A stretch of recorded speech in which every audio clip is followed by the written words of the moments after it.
আজকে আমরা fish fry করব। ওয়াও ওয়াও ওয়াও, খাবে তো? হ্যাঁ ফিশ ম্যারিনেশন করবা? হ্যাঁ আচ্ছা ঠিক আছে, আমি বলে দেই। প্রথমে 1 চামচ টক দই নাও। হ্যাঁ, 1 চামচ টক দই দাও। আদা রসুন বাটা 1 চামচ, 1 চামচ মরিচের গুঁড়া, 1 চামচ হলুদের গুঁড়া।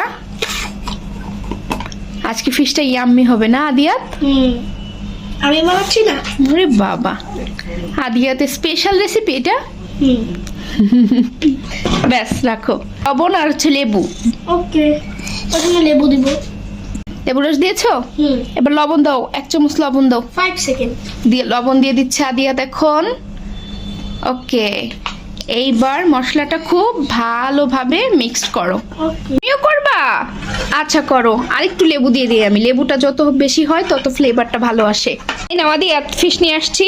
এবার মশলাটা ফিশের গায়ে খুব সুন্দর করে মাখতে হবে, একবারে যেন ভিতরে মশলাটা ঢুকে যায়, ঠিক আছে? ওকে খুব সুন্দর করে মাখো।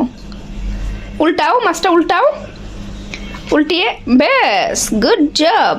এখন অয়েল দিচ্ছি। এটা হচ্ছে সরিষার তেল, তাই না?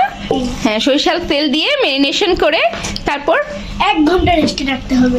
1 ঘন্টা রেস্টে রাখতে হবে। ওকে, আমরা রেস্টে রেখে দিচ্ছি 1 ঘন্টার জন্য।